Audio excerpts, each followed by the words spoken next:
Scraps, scraps, scraps. Every time you eat, there's gonna be scraps. Every time you cook, you're gonna have scraps. Don't put this stuff in a garbage can. Put it in a compost bin. There's scraps. Spinach, strudel, beer, boxes, coffee grounds, stew. Bread, leaves, newspaper, berries that are blue. Egg cartons, fish bones, avocado, anchovies, cottage cheese, ricotta cheese, blue cheese from under cheese, grass clippings, broccoli, pizza boxes, pinto beans, paper towels, poppy seed. You can compost all of these scraps. Scraps, scraps. Thank you so much for joining myself, Liz O'Connell, and Jack Johnson on another episode of Talkin' Trashy. Today, we are focusing on our scraps compost collection program, but we're talking about the commercial side of scraps. We did an episode a while ago, Jack, on residential, meaning how do you get into the scraps compost collection if you're at home, if you're living in a multifamily complex. Or an apartment. But today, we want to talk about it on the restaurant side. Yes. So if you want to know about Commercial how to do it kitchens. at home, commercial kitchens, offices, Institutional hotels, kitchens. high schools, I love that, institutional kitchens. Yeah, That the sounds mental kinda hospital. scary. And if you want to look at that episode, by all means, go to the Grassroots TV website, and you can search for the Talkin' Trashy residential episode. But today, we want to talk about how it works in the commercial world. Yes. And I think it's important to talk about how we got the money to even do this at all. Well, the way we got the money, Liz, as you well remember, is last year we wrote a grant to the state of Colorado, and we received $200,000 from did. the RREO grant process to get rid of the barriers to entry for both residents and commercial And institutions. one of the huge barriers, besides confusion, which is what we're here to do, is clear up that confusion barrier. You think? Yeah. As best Now we I can. feel bad. But the other big hurdle was our bear population. Yes. And that's what the bulk of this money is going to. And we've got enough money and enough bear-proof, all metal bear-proof containers that are relatively impervious to bears. We have found that bears are able to roll these things around, but they can't get into them. And I And they're feel no different than the metal bear-proof containers that people are already using That's for their own garbage. Right. We're just suggesting that you put some stuff in another container. Exactly. And the container we're providing at no cost, as long as we have grant money to pay for it, which we're estimating at least the next 2 years. Yes, we have a good number. We are finding that the most popular size is the 95-gallon tote, but we also have 65-gallon totes and 2- and 3-yard dumpsters. So for those big institutions that need more of a dumpster size, like that's what we have behind City Hall. We started with the wheeled tote, but then that program has become so popular, we've got so many people participating that we had to move up to a 1-yard dumpster. But we also the grant allowed us to provide indoor containers, whether that's the 6.5-gallon bucket or the 3-gallon bucket for apartments or the compo keeper for offices. Those are all things that we provide at no charge that you keep inside. Those are not bear proof.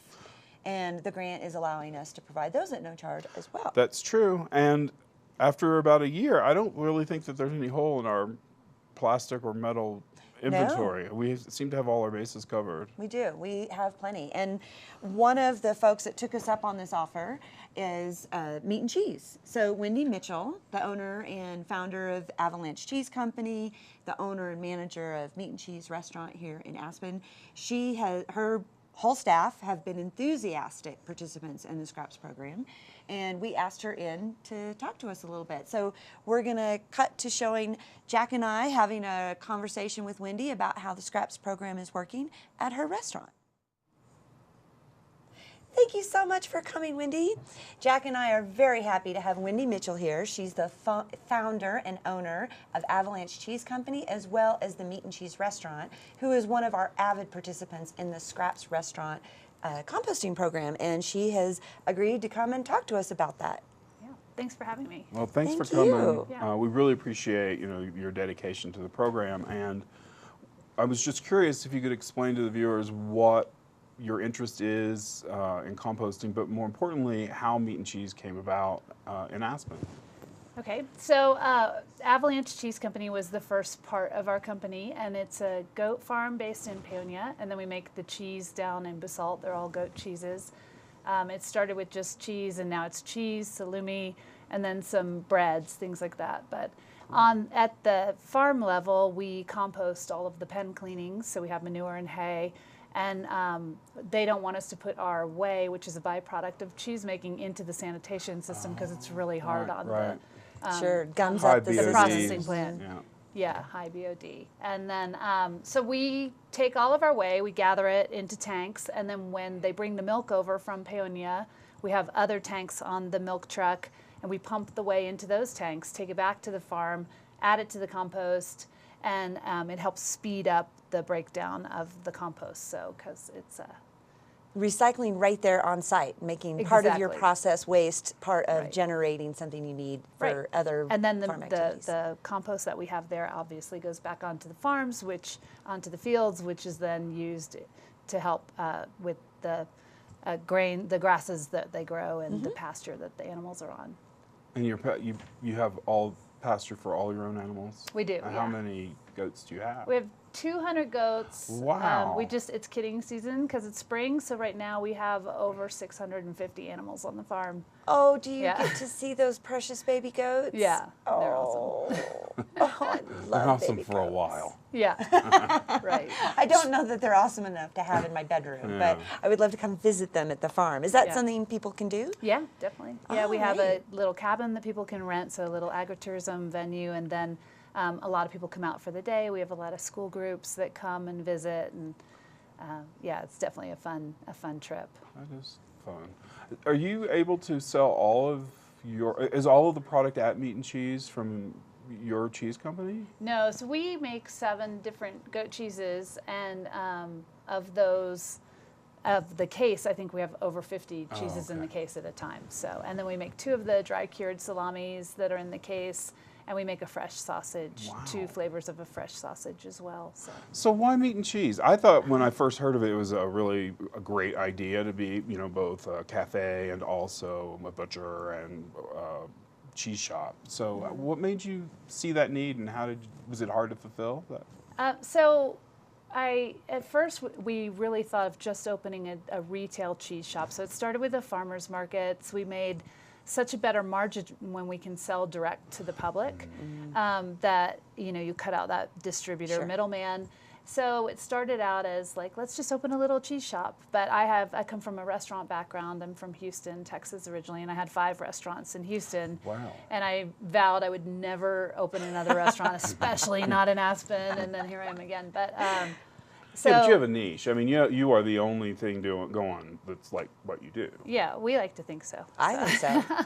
But so we started looking at spaces in town, and I just got really nervous about a meat and cheese only shop and paying the kind of rents that we had. And so this was a great way to kind of balance the 2 things. And having had a little bit of experience in restaurants, I felt probably more comfortable than just a regular shop owner that would be opening something. So we decided to kind of hedge our bets when the Grape and Grain space and the Little French Bakery both became available at the same time, and combine those 2. It was just kind of like a perfect storm of finding the right real estate, finding a great landlord with good rents, and then just going for it. And you have a lot of sidewalk there too. Yeah, it's great in the Well, summer. it has seemed really busy. Every time I go in there for lunch, which you are one of my favorite places for you. lunch, it seems like you guys are doing very well. Yeah, it's Constant been pride. really busy, and we're super excited, exceeded projections, and so we're happy. That's good. So, yeah. Are you still selling directly to the public too? Yeah, so we do the Aspen and Basalt farmers markets as well. And being busy and having done composting at the ranch, which is a very different monster than doing composting at a retail restaurant, how has that been going for you guys? How has the scraps program been? So it's been, like before you start, you envision, I think, all the things that aren't going to work. Like you have this long list of, oh my God, the bears. Oh my God, no one's going to do it right. Everyone's going to put tinfoil in the or whatever. And it's been relatively easy. Like we still have a few mistakes. Someone will put the wrong thing in the wrong basket when they're busy. But overall, I would say most people totally understand it almost immediately. Everyone from the dishwashers to the front of the house staff is participating. No one's, you also think you'll get a little pushback like, oh, that's going to make my job so much harder because I'm trying to clear off the plates and I got to separate things. But people are really happy to be doing the right thing, I think. So, Excellent. yeah. Oh, that's so glad to hear. And do you find, it's my theory that foodies really get it. They really get composting. Do you find that to be true? Maybe one reason there's not as much resistance as you anticipated? Yeah, maybe. Yeah, I don't know why there's not, but people just seem to want to help. Like I guess everyone is starting to be more aware of the environmental impact and the gravity of landfills at this point, and people want to help. They want to do what they can do, and even if it's just in a small way, one thing that they can do. And how have you shared this process with your customers, or do you? It's funny because we probably should do a better job, just to give ourselves a little pat on the back. I was thinking about that when you invited me on the show. I was like, I don't know that all of our customers even know that we do this, because it does take place in the back of the house. And, it'd be fun to say, we compost. We should have a little sticker or something. Well, are now there stickers? There are stickers, and We should put a sticker. we're getting into spring where you'll have more flowers and such out on there, and we could put little signs in there that says this flower was grown with your old food. Right. Close the gap right in your location, not just with the goats. Right.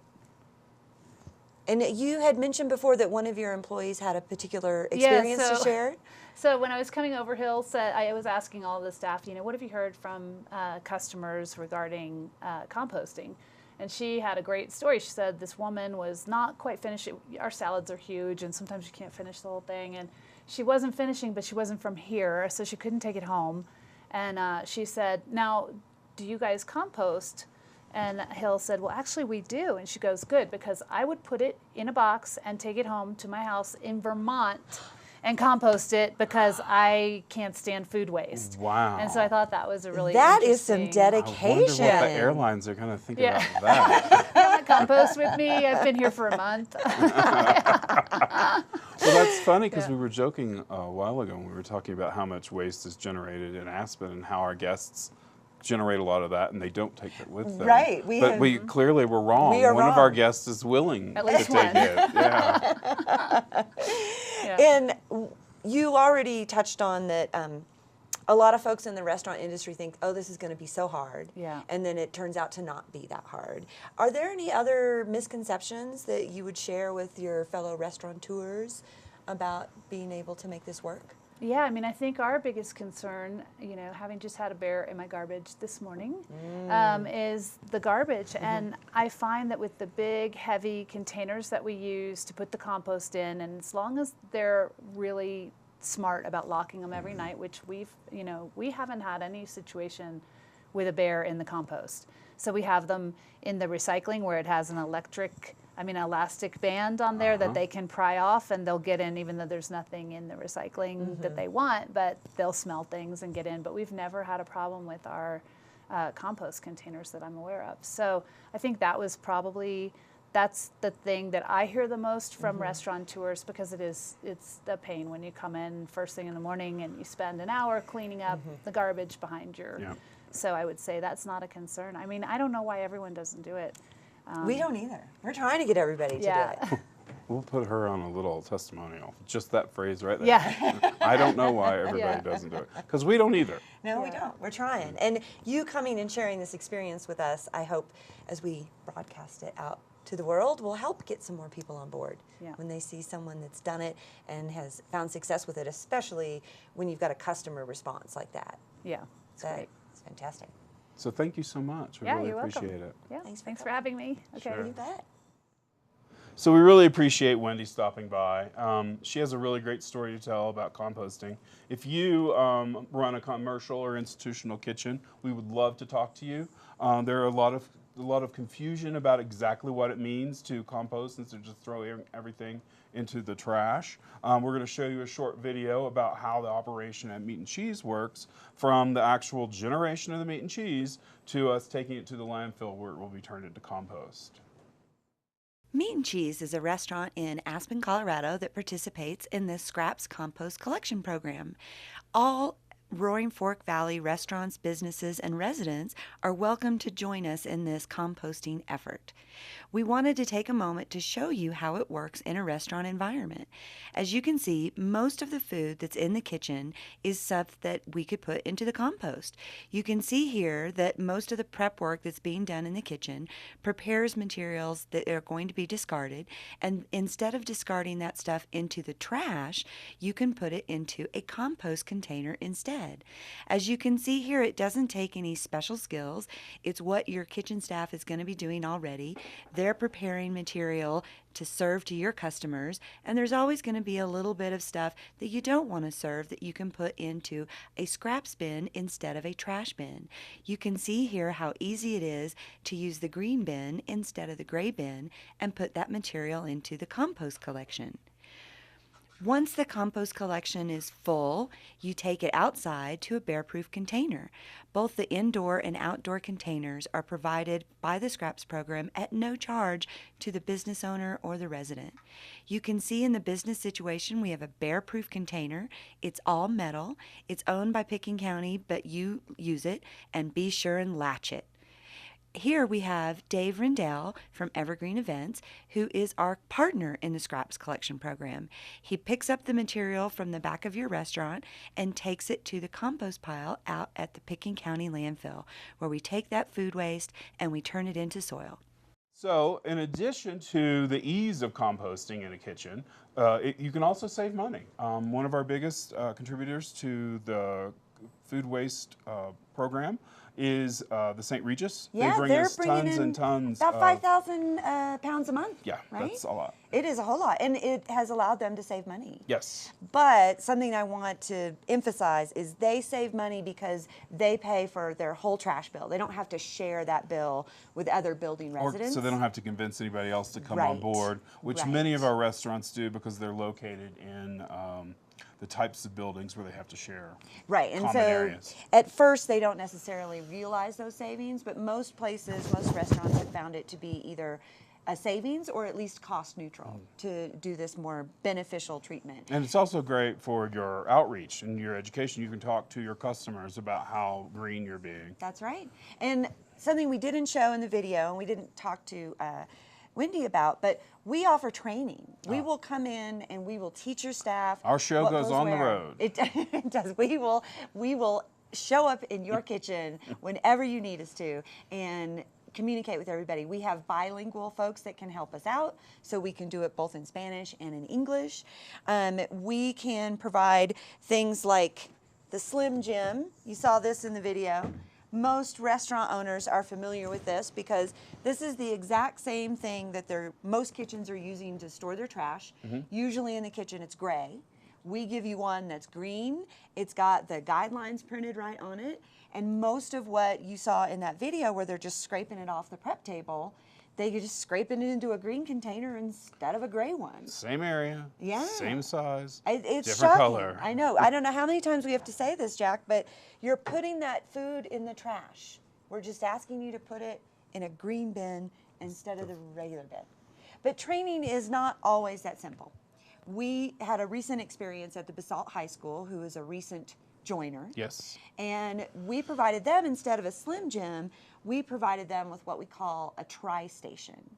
We have an example of what the tri-station looks like in front of us. I know that the camera's going to get a little hint of that. And we call it a tri-station because it's three: a compost container, a recycling container, and a landfill trash container. But we will also come to your school, to your office, your kitchen, wherever, and we've got a short little video that shows you in action helping those Basalt students sort their trash and compost properly. Jack and I would be happy to come to your school, your office, your community center, your restaurant, and train everybody how to separate materials into compost, which is in the green, trash, which goes in the black, and recycling, which goes in the blue. You can see here we were at the Basalt High School helping these students learn how to use their new tri-stations.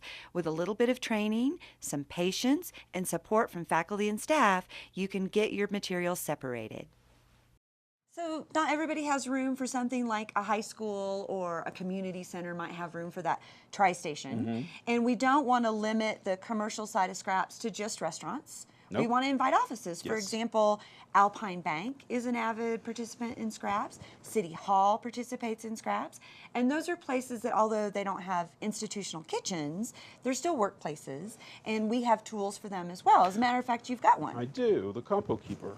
We've got the Compo Keeper, and you want to tell me more about the Compo Keeper. Well, Sell me on it. I will sell you on it. I think the question that people in offices seem to have is, well, we're not generating any food waste here. Right. Well, you are doing so.